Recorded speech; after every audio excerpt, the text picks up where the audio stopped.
This evening, I find no enthusiasm in my voice and no particular desire to speak at length. And yet there is a pressure, an inner insistence that this subject must be voiced, not because it is popular and not because it is new, but because it is pressing itself upon human consciousness everywhere. You may have noticed that fear today does not announce itself as fear. It comes disguised as information, as responsibility, as concern for the world, as prudence, even as love for mankind. And yet, beneath all of this, there is a subtle agitation, a restlessness of thought, a constant inward motion that never quite comes to peace.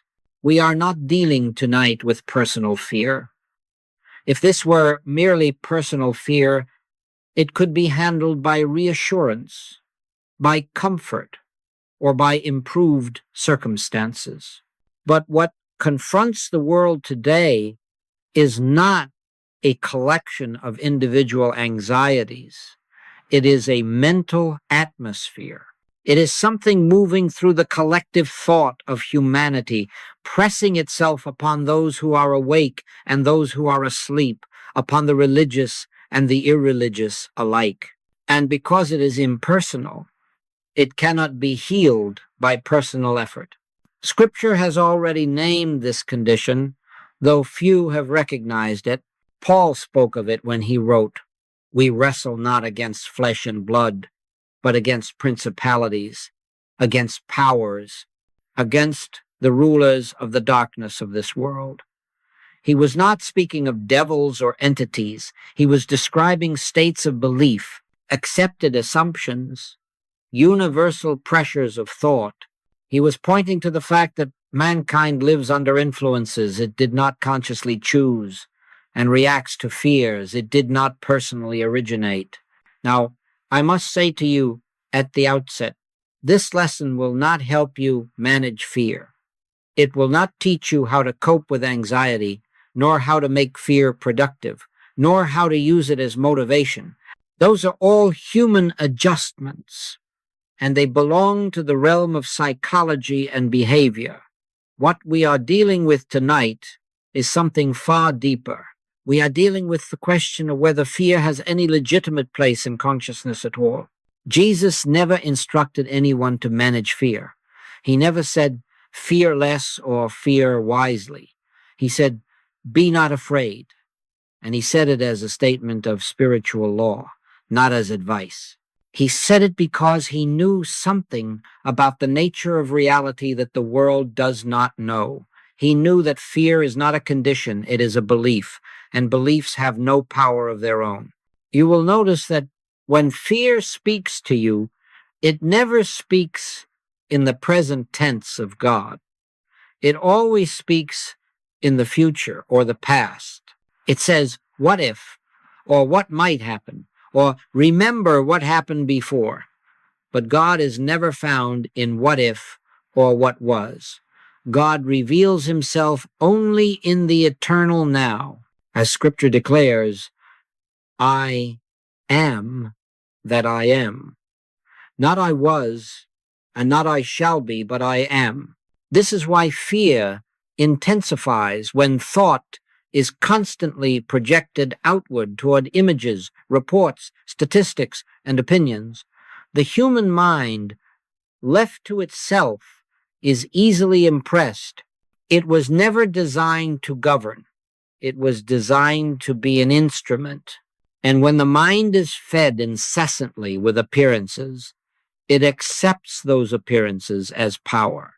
Not because they are power, but because the mind has not been taught to rest in God. In the infinite way, we are not taught to deny that the world seems troubled. We are taught to deny that appearances constitute reality.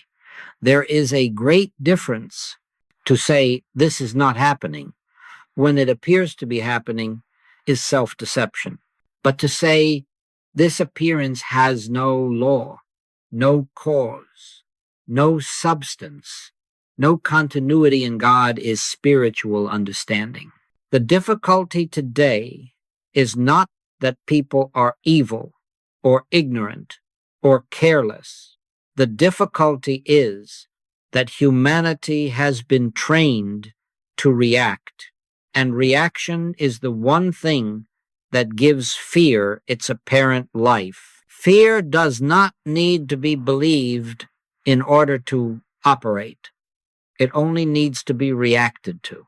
The moment you tense inwardly, the moment you feel disturbed, the moment your peace is interrupted, fear has accomplished its purpose not because it is powerful, but because it has been accepted.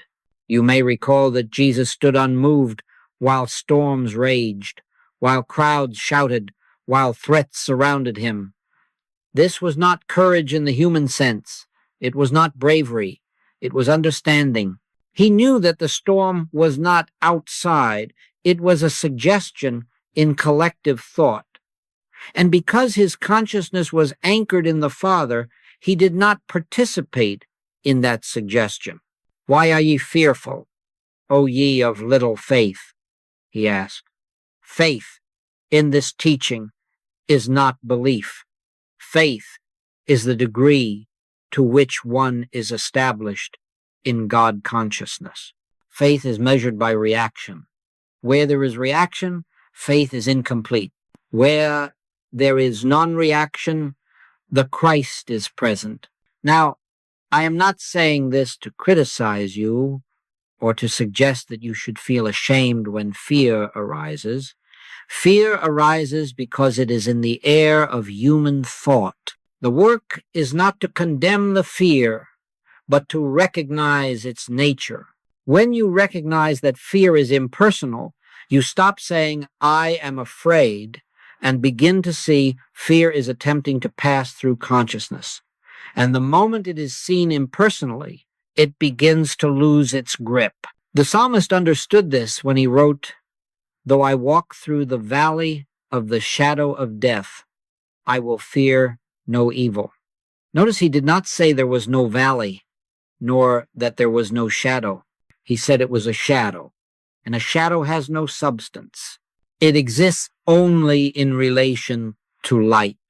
Where the light is understood, the shadow has no authority. We are living in a time when shadows are being magnified, enlarged, repeated, and projected constantly. And yet the light has not diminished. God has not withdrawn. The Christ has not gone silent. What has happened is that human attention has been trained outward instead of inward. And so the still, small voice is drowned out by noise. This lesson, then, is not about changing the world. It is not about fixing society. It is not about becoming indifferent or uninformed. It is about reclaiming your spiritual center. It is about learning, once again, how to abide where God abides, so that the world's agitation does not become your own. In a moment, we will speak of universal hypnotism, and you may find that term disturbing at first, but it is not meant to frighten you. It is meant to free you. For once you understand that much of what you feel is not yours, you will stop trying to heal yourself personally. You will stop struggling. And in that very stopping, the Christ will assert itself.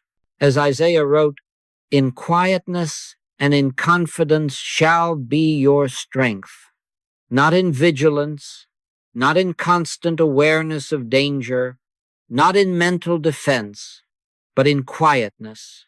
Quietness is not absence of sound. It is absence of reaction. And where there is no reaction, there is no fear. Let us go forward, then, not with urgency, but with receptivity, not with effort, but with willingness to see. For the truth does not need to be forced upon consciousness. It reveals itself the moment resistance ceases. Now, if we are to go any further, we must settle this one point firmly in consciousness. Fear is never personal.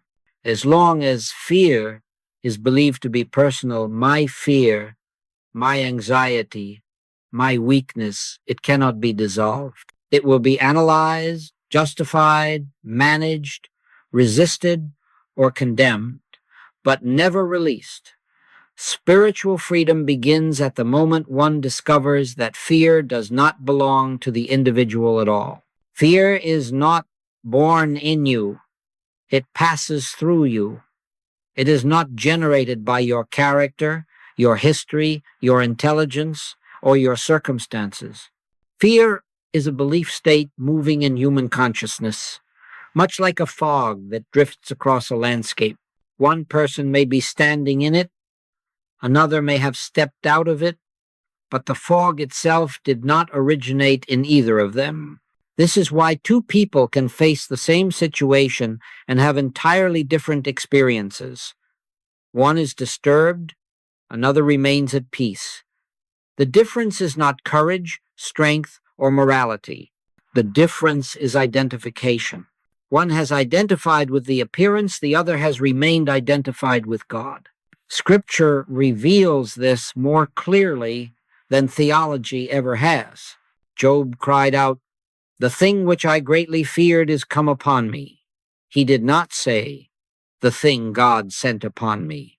He recognized, though dimly, that fear itself is a doorway through which appearances enter experience. Fear is not punished. Fear permits.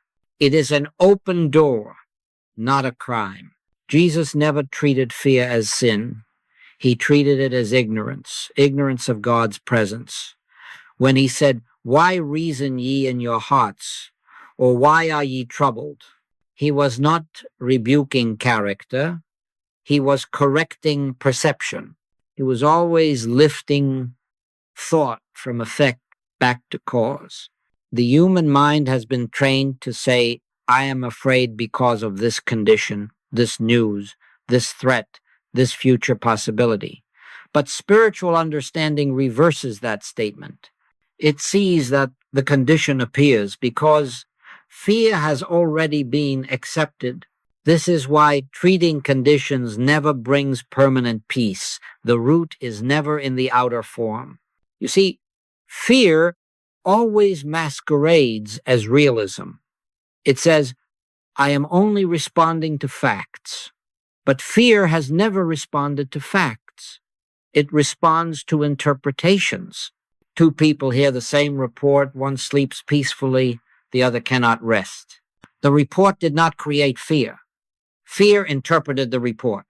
This is why the Master could stand before disease, sin, hatred, and death without inner disturbance. He did not see those things as facts. He saw them as claims. And a claim has no authority unless it is accepted. "Let not your heart be troubled," he said. He did not say, "Remove the trouble." He said, "Let it not grant it." In other words, do not grant it admission. Do not give it residence. The heart in Scripture is consciousness, not emotion.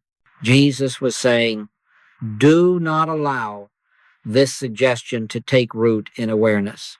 Now, this may seem subtle, but it is the entire secret of spiritual dominion. Fear has no continuity of its own. It must be continually renewed by attention, reaction, and repetition. The moment fear is seen impersonally, it begins to weaken, because there is no longer an I claiming ownership of it. When you say, "I am afraid," fear has a home. When you see fear is presenting itself to consciousness, fear is already displaced. It has become an object of observation rather than a subject of identity. And consciousness never has to fight what it can see. This is what Paul meant when he wrote, "We have not received the spirit of fear."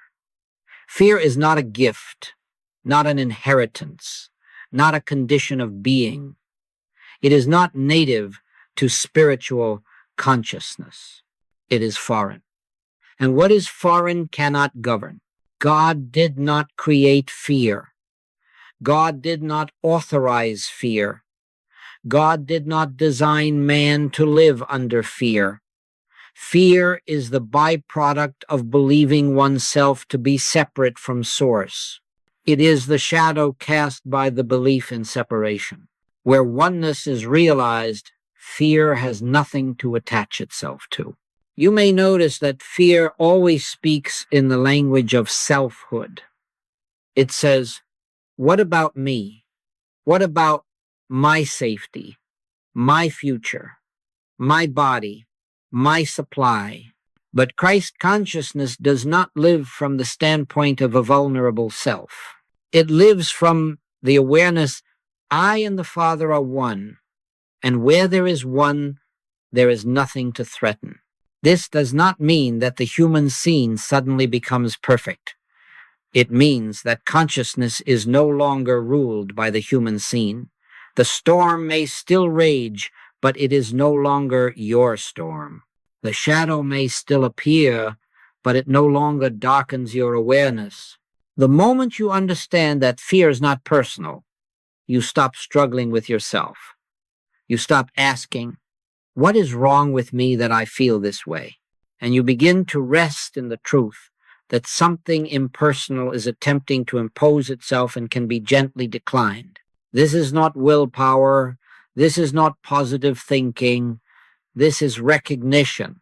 And recognition is always effortless. As the psalmist declared, God is our refuge and strength, a very present help in trouble. Not a future help, not a distant help, a present help. And where God is present, fear has no jurisdiction. In the next movement of this lesson, we must look directly at the mechanism through which fear spreads and maintains itself in the world, not to battle it, but to understand it. For understanding alone dissolves illusion. Now we come to a subject that, for many years, I hesitated to speak of openly, not because it is dangerous, but because it is easily misunderstood. And yet, without some understanding of this principle, the student will forever believe that his struggles are personal, his fears individual, and his failures self-caused. The term is universal hypnotism. Do not be disturbed by the word. It does not refer to mesmerism in the human sense, nor to any individual controlling another. It refers to the acceptance of appearance as power. Universal hypnotism is simply this: the collective belief of mankind that what is seen, heard, and reported constitutes reality. It is the agreement, mostly unconscious, that appearances have authority, that conditions have law, and that the outer world governs the inner life. This belief is so widespread, so ancient, and so rarely questioned that it passes for common sense. And yet, it is the very belief from which all fear, disease, and limitation arise. You see, hypnotism does not require consent. It only requires exposure. A child does not choose the beliefs of his environment. He absorbs them. A nation does not vote on its fears. It inherits them. And an individual does not deliberately decide to feel anxious. He simply breathes the mental atmosphere in which anxiety is normal. This is why fear can seize people who have every reason, humanly speaking, to feel secure. The mistake is not that people are weak. The mistake is that they do not know what they are dealing with. They imagine fear to be an emotion, a chemical reaction, or a psychological trait. But fear is none of these. Fear is a suggestion that says there is something outside you that has power over you. Jesus encountered this hypnotism everywhere he went. He found it in the synagogue, in the marketplace, in the home, and even among his disciples. When the disciples cried out in terror on the sea, he did not rebuke the storm. He rebuked them. Why? Because the storm had no power. The acceptance of the storm had power. Why are ye so fearful? How is it that ye have no faith? Faith, again, is not belief. Faith is the degree to which consciousness is anchored in God rather than in appearances. Where consciousness rests in God, hypnotic suggestion finds no entry point. Universal hypnotism operates through repetition. A thing heard once may be dismissed. A thing heard 100 times begins to feel true. A thing heard daily becomes unquestioned. This is why constant exposure to disturbing images and narratives creates a sense of inevitability. The mind begins to say, this must be real, because it is everywhere. But truth has never depended on numbers. Error has. The prophets understood this. Isaiah warned, say ye not a confederacy to all them to whom this people shall say a confederacy. Neither fear ye their fear, nor be afraid. In other words, do not consent to collective panic. Do not join the emotional agreement of the masses. Why? Because God consciousness is not collective. It is individual. Hypnotism works only when consciousness is outward turned. It has no power over the soul that is inwardly attentive to God. This is why the practice of stillness is not a luxury, but a necessity. Be still and know that I am God. Not think God, not believe God. Know. And knowing occurs only in stillness. Now, understand this clearly. Hypnotism is not evil. It has no intelligence. It has no will. It is not an opposing force. It is simply a false sense of reality, maintained by attention. The moment attention is withdrawn, hypnotism collapses, just as darkness disappears when light is present. You do not fight darkness. You introduce light. This is why spiritual teaching never seeks to improve appearances. It seeks to awaken consciousness. Once consciousness awakens, appearances reorganize themselves or disappear altogether. But if you attempt to fix the appearance while remaining hypnotized by it, you will fight shadows endlessly. Many people ask, how do I protect myself from these influences? And the answer is, you cannot protect a person, but you can awaken consciousness. The awakened consciousness does not need protection. It abides in God, and there shall no evil befall thee, neither shall any plague come nigh thy dwelling. Not because danger is absent, but because danger has no entrance into realized oneness. You will notice that hypnotism always speaks loudly, urgently, insistently. God never does. God whispers. God waits. God does not intrude. This is why the Christ can be overlooked, ignored, or dismissed. It does not compete for attention. It reveals itself only to receptivity. When you feel overwhelmed by the world, do not ask, what is happening out there? Ask instead, where is my attention resting? For where attention rests, experience forms. This is not a technique. It is a law of consciousness. The student who understands universal hypnotism does not become fearful of it. He becomes indifferent to it.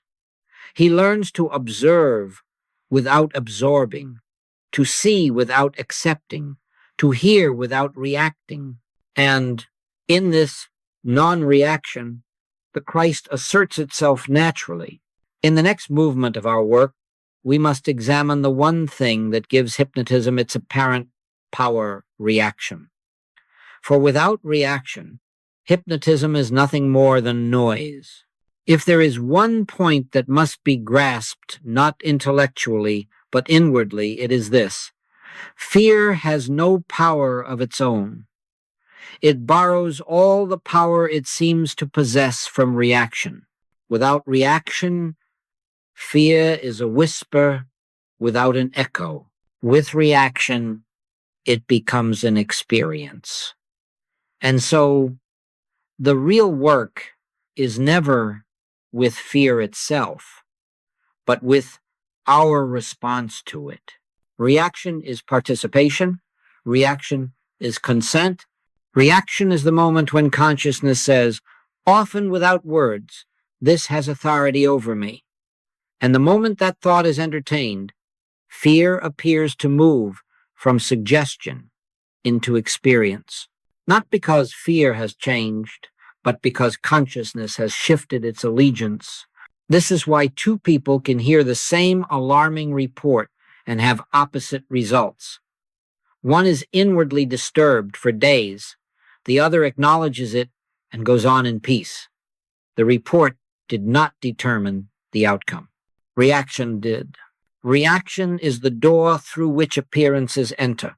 Jesus revealed this principle with startling clarity when he said, "Agree with thine adversary quickly, whilst thou art in the way with him." This has been misunderstood for centuries. He was not instructing compromise with evil. He was revealing that resistance presupposes reality. To resist something is to grant it presence and power. To recognize its nothingness is to dissolve it. Reaction is always rooted in the belief of two powers. It says, here is God and here is something opposed to God. But the first commandment has never been repealed. Thou shalt have no other gods before me. This is not a moral law. It is a statement of fact. There is only one power. And whatever claims power apart from God must be illusion. Now notice carefully, reaction does not always look dramatic. It may appear as subtle anxiety, constant checking, nervous anticipation, or even excessive concern disguised as responsibility. Reaction can look very reasonable, but wherever peace is absent, reaction is present. The Christ consciousness does not react because it knows there is nothing to react to. It sees appearances as appearances. It does not deny them, but it does not consult them for truth. Judge not according to the appearance, but judge righteous judgment. Righteous judgment is spiritual perception, seeing from cause, not from effect. You will recall that when Lazarus was reported dead, Jesus did not rush. He did not grieve. He did not explain. He remained still. This was not indifference. It was dominion. He refused to accept the report as final.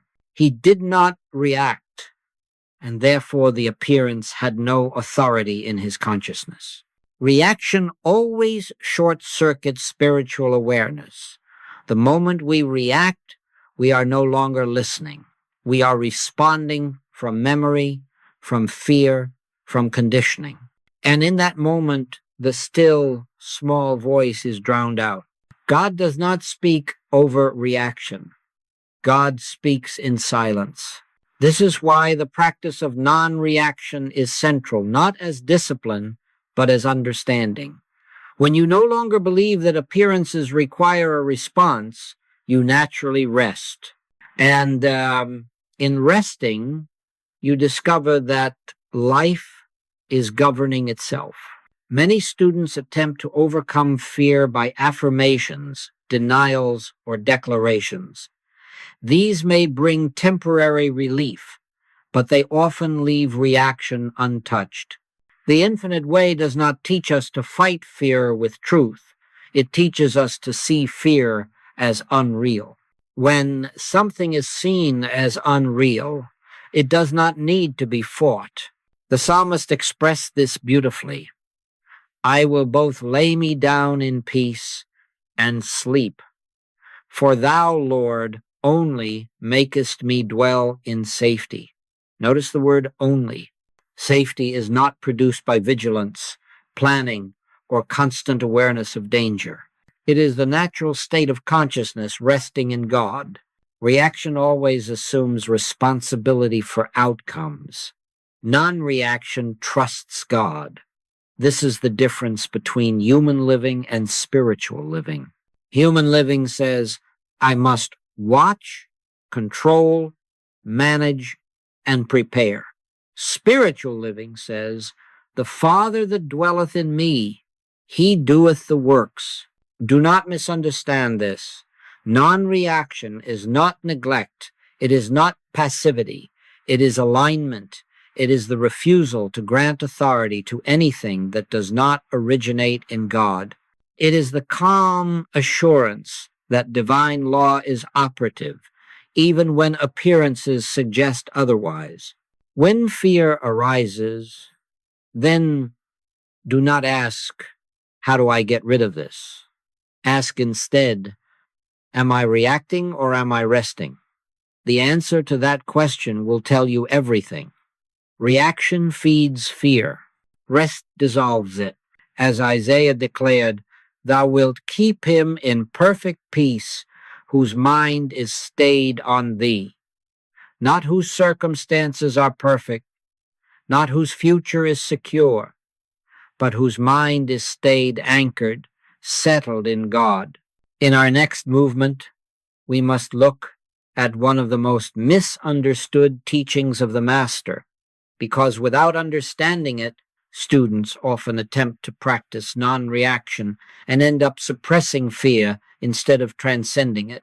There are few statements of the Master that have caused more confusion than these simple words: resist, not evil. They have been interpreted as weakness, as submission, as moral indifference, or even as encouragement to injustice. And yet, when rightly understood, they are the very foundation of spiritual dominion. Without this understanding, the student will struggle endlessly trying to overcome fear while secretly granting it power. Let us be clear at the outset. Jesus was not saying that evil is good, nor that wrong should be accepted, nor that one should submit to harm. He was revealing something infinitely deeper, that evil has no reality to resist. Resistance assumes presence. Resistance assumes power. Resistance assumes a second force standing over against God. And this assumption, however well-intentioned, is the root of bondage. The moment you resist anything, you have already accepted it as real. You have placed it on the same level as truth. You have said inwardly, this has power, and I must do something about it. But spiritual understanding begins with the realization that there is nothing to do about unreality except to see it for what it is. This is why Jesus did not resist disease. He did not resist sin. He did not resist hatred. He did not resist death. He looked through them. He recognized them as appearances without law, without substance, without continuity in God. And because he did not resist, he was not entangled. The world believes that if we do not fight evil, evil will triumph. Jesus revealed the opposite. It is precisely our fighting that gives evil its seeming life. For in fighting, we acknowledge. In acknowledging, we empower. Whatsoever a man thinketh in his heart, so is he. Not what he fights, not what he hates, but what he accepts as reality in consciousness. Now, this teaching cannot be practiced mentally. If you attempt to decide not to resist, you will suppress fear rather than transcend it. Suppression is still reaction. Suppression is fear pretending to be spiritual. True non-resistance is effortless because it is born of understanding, not will. When the student truly sees that evil is not a power, Resistance drops away naturally. You do not resist a mirage once you know it is a mirage. You do not fight a shadow once you recognize that it has no substance. You simply walk on. The Master demonstrated this again and again. When accused falsely, he did not defend himself. When threatened, he did not argue. When crucified, he did not curse. This was not passivity. This was authority. He knew that nothing could touch the Christ, because the Christ is not in the realm of appearances. Paul understood this when he wrote, "Be not overcome of evil, but overcome evil with good." Notice, he did not say, fight evil with good. He said overcome, which means to rise above. Good does not battle evil. Good reveals evil's nothingness. The moment you understand resist not evil, fear loses its strategy. Fear depends on conflict. Fear needs opposition. Fear thrives on the belief that something must be confronted, stopped, prevented, or controlled. But when fear meets non-resistance, not apathy, but spiritual recognition, it collapses. This does not mean that one becomes careless or reckless in human affairs. Human wisdom still functions. Practical steps are taken when necessary, but inwardly there is no battle. Outward action proceeds from inward peace, not inward agitation. Jesus said, "My peace I give unto you, not as the world giveth, give I unto you." The world's peace comes from winning battles, resolving threats, securing outcomes. Christ's peace comes from knowing that there is nothing outside God's government. When you no longer resist evil, you no longer give it a name, a history, or a future. You see it as a passing suggestion, and suggestions cannot dominate consciousness that is awake. The infinite way does not teach indifference to suffering. It teaches freedom from the belief that suffering has divine authorization. It teaches compassion without fear, awareness without absorption, presence without participation in illusion. In the next movement, we must bring this understanding into daily living, into what we allow, into thought, into the constant stream of impressions that seek our attention. For even when the principle is understood, careless exposure can reopen the door to reaction. Now we come to a point where many students feel resistance, not because the principle is difficult, but because it touches daily habit. And yet, if spiritual understanding is to move beyond the lecture and into life, this must be faced gently, honestly, and without condemnation. The mind, like the body, lives on what it consumes. And whatever the mind feeds upon, consciousness accepts as important. This is not a moral issue. It is not about good information versus bad information. It is about where consciousness is dwelling.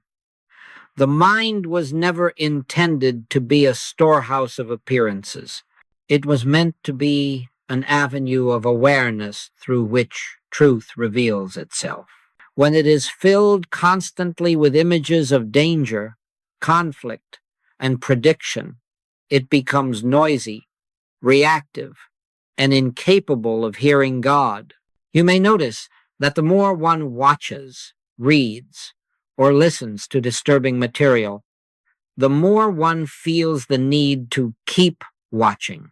This is not because the information is helpful, but because fear demands reinforcement. Fear is never satisfied with a single impression. It must be fed repeatedly in order to maintain itself. This is why anxiety increases, not decreases, with constant exposure. Scripture understood this long before modern psychology. As a man thinketh in his heart, so is he. Not as a man acts, not as a man intends, but as he thinks. And thinking in this sense is not deliberate reasoning. It is what consciousness quietly accepts and rehearses. Now, let me be very clear. The infinite way does not teach ignorance of the world. It teaches non-absorption. There is a difference between being aware and being impressed. Awareness sees, impression accepts. Awareness observes, impression reacts. Awareness leaves consciousness free. Impression binds it. When Jesus said, "Take no thought for your life," he was not advocating irresponsibility. He was revealing that thought, filled with concern, is thought withdrawn from God. And where God is not consciously acknowledged, fear rushes in to fill the vacuum. Many people believe they must remain constantly informed in order to be safe. But safety has never come from information. Safety comes from alignment with divine law. You could know every possible danger and still live in fear, or you could know God and live in peace amid uncertainty. This is why the prophets continually warned against consulting appearances for truth. "Cease ye from man, whose breath is in his nostrils," Isaiah wrote, not because man is evil, but because human perception is limited. When consciousness rests in reports, it rises and falls with reports. When consciousness rests in God, it remains steady. The mental diet, then, is not about restriction. It is about preference. What do you prefer, to nourish fear or faith, agitation or peace, speculation or presence? This choice is not made once. It is made moment by moment, and it is always made quietly, inwardly, often without words. You may find that as consciousness becomes more established in God, the appetite for disturbing impressions naturally falls away. This is not discipline. It is transformation. The soul loses interest in noise when it has tasted stillness. Taste and see that the Lord is good. Once tasted, the world's clamor loses its appeal. If you find yourself troubled, do not condemn yourself. Simply recognize that something has entered thought that does not belong there. Withdraw attention gently, without struggle. Return inwardly to that place where God is known, not spoken about. For God is not found in accumulation of knowledge, but in quiet awareness. The mind that is fed constantly outward becomes restless. The mind that is periodically returned inward becomes transparent. And through that transparency, the Christ shines unobstructed. In the next movement of our work, we must speak of the pause, that sacred interval between impression and reaction, where freedom is either lost or regained. For it is there, in that almost unnoticed moment, that consciousness chooses its allegiance. There is a moment so brief that it is often unnoticed between the arrival of a suggestion and the acceptance of it. This moment is not measured by time. It is measured by awareness. It is the interval in which consciousness either yields to appearance or abides in God. And in this pause, freedom is either lost or regained. Most people believe they react because they must. They say, "It happens so fast, I have no choice." But reaction is not automatic. Habitual, yes, but not inevitable. Reaction has been practiced for so long that it feels instantaneous. Yet, even the smallest pause reveals that reaction is a decision, not a law. This pause is not something to be created. It already exists. It is the natural stillness of consciousness before thought takes over. Children live in it often. Mystics live in it deliberately. And all of us touch it whenever we are suddenly quiet, moved, or inwardly attentive. It is the place where God is known. When a disturbing impression comes, whether through sight, sound, memory, or report, the human mind rushes to interpret. It says, this means danger. This means trouble. This means I must respond. But if, instead of following that rush, you remain still, even for an instant, you will feel a settling. In that settling, fear does not complete its sentence. This is not a technique. It is not a practice to be strained after. It is a recognition of something already present. In returning and rest shall ye be saved. In quietness and in confidence shall be your strength. Returning, not advancing. Rest, not effort. In that inner pause, you are not thinking of God. You are not affirming truth. You are simply being, and being is the language God understands. Words belong to the mind. Silence belongs to spirit. You may notice that fear cannot survive in silence. Fear needs commentary. It needs narration. It needs the mind to keep speaking on its behalf. The moment commentary stops, fear loses continuity. It fades not dramatically, but naturally, like a sound that is no longer sustained. Jesus practiced this pause continually. When confronted with accusation, he stooped and wrote in the sand. When questioned aggressively, he was silent. When pressured to act prematurely, he withdrew. These were not evasions.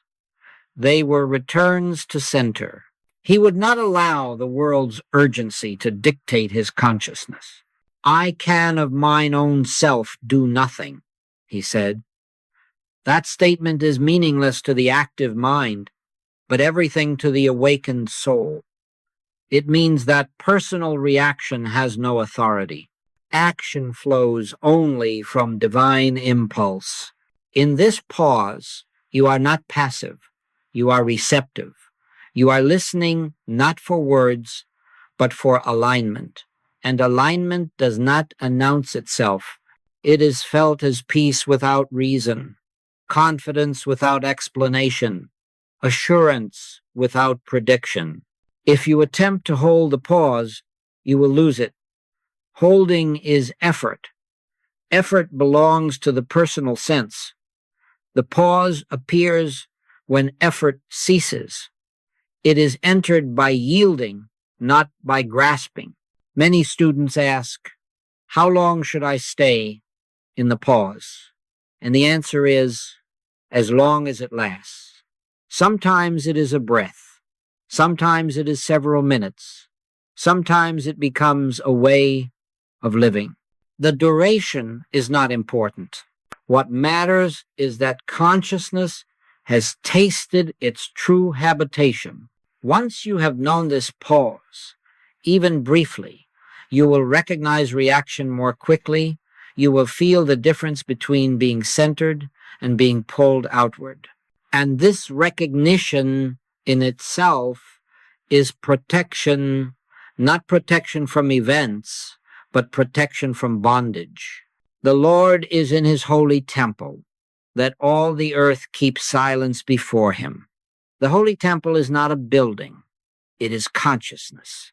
And when consciousness is silent, God is known not as an idea, but as life itself.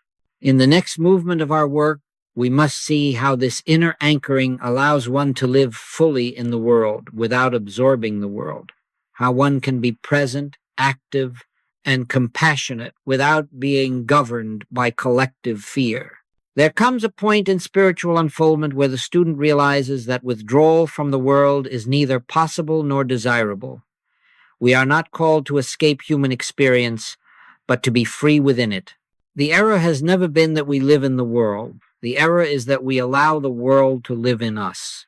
And when the world lives in us, its fears, its pressures, and its conflicts begin to speak as our own thoughts. Jesus prayed, I pray not that thou shouldest take them out of the world, but that thou shouldest keep them from the evil.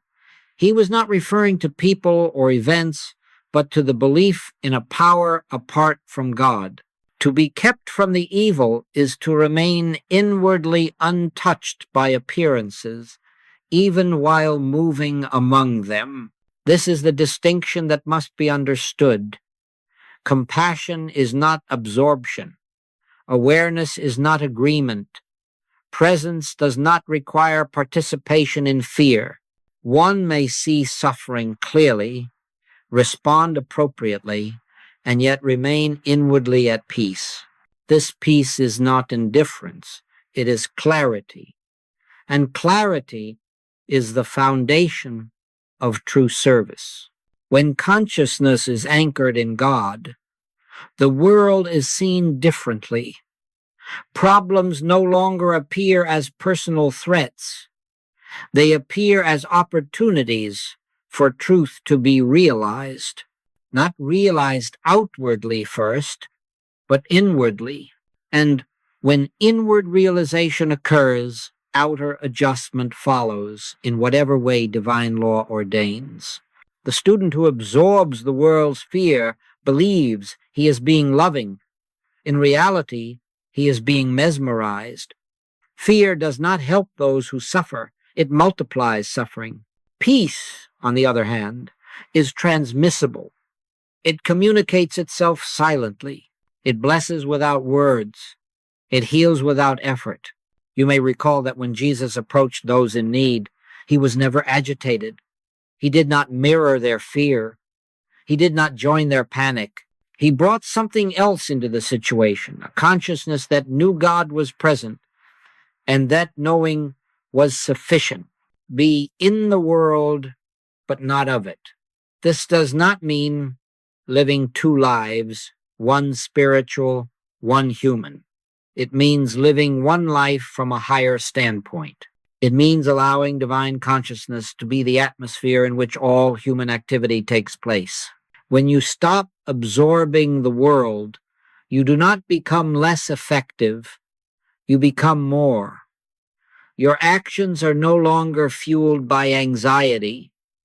They arise from wisdom, and wisdom does not hurry. There is a great difference between information and identification. You may know what is happening without becoming what is happening. You may respond without reacting. You may act without fear. This is the freedom Christ promised when he said, Ye shall know the truth, and the truth shall make you free. Not protect you, free you. As long as consciousness believes it must carry the world's burdens, it will be heavy.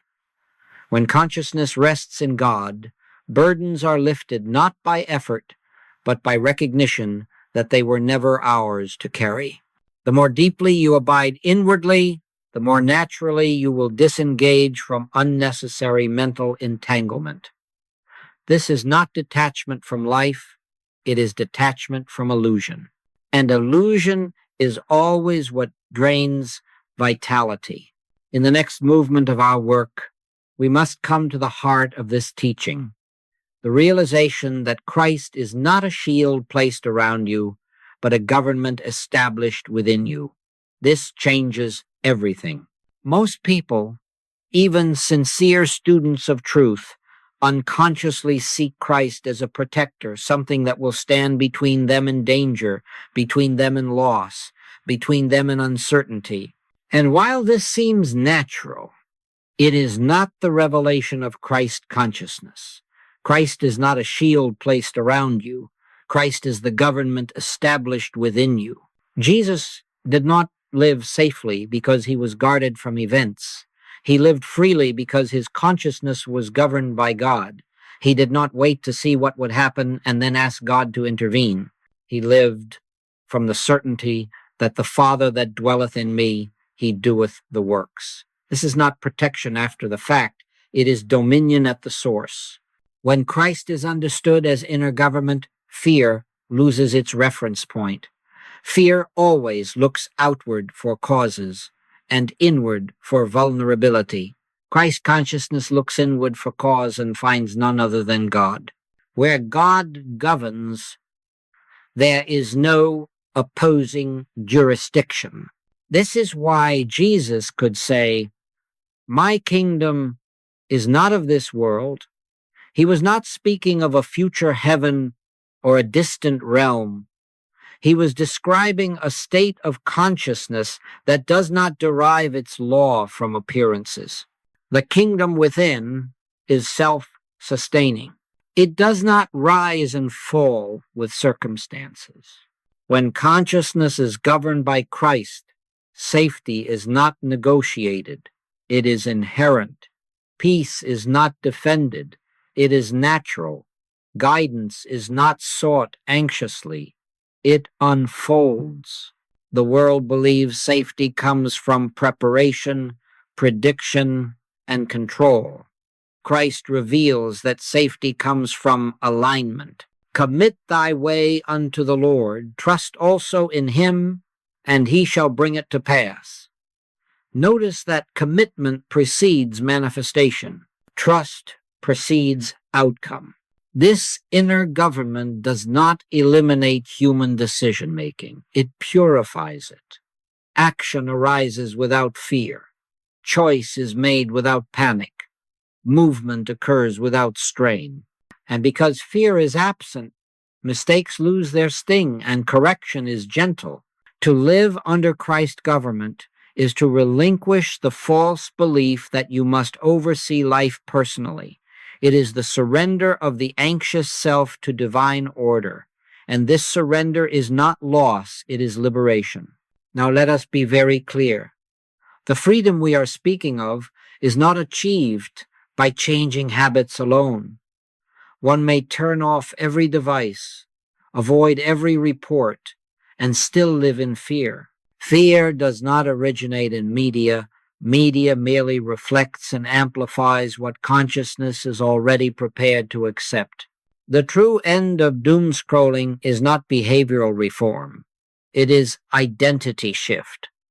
When you no longer identify as a vulnerable self navigating a dangerous world, the appetite for constant monitoring disappears naturally.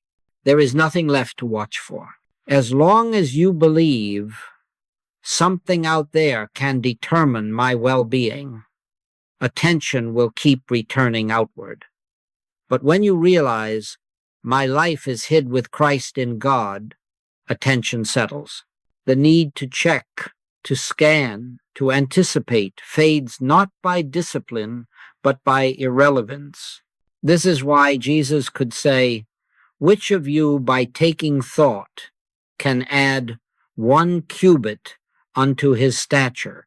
He was not criticizing thought. He was exposing its limits. Thought cannot secure life. Only life can secure life. When identity shifts from human selfhood to spiritual being, behavior reorganizes itself without effort.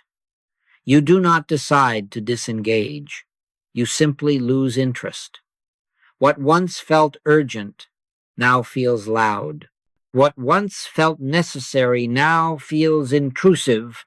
This is not withdrawal from responsibility. It is the assumption of a higher responsibility, the responsibility to remain conscious of God. And when that responsibility is honored, lesser responsibilities fall into place.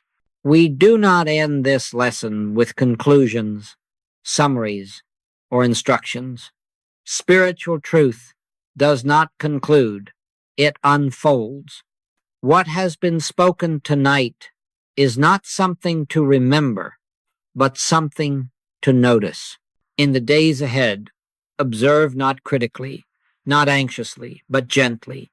Notice when reaction arises. Notice when attention is pulled outward. Notice when peace is disturbed. And in that noticing, do nothing. Do not correct. Do not judge. Do not resist. Simply be aware. Awareness itself is light, and light does not argue with darkness, it reveals its absence. Remember this: fear is not overcome. Fear is outgrown. It fades as consciousness rises. And consciousness rises not by effort, but by resting in what already is. The Lord shall fight for you, and ye shall hold your peace. This is not a promise for tomorrow. It is a statement of present law. Where peace is held, God is active. Where God is active, fear has no assignment. Let us leave this work unfinished so that it may continue within you, not as thought, but as awareness, not as effort, but as recognition.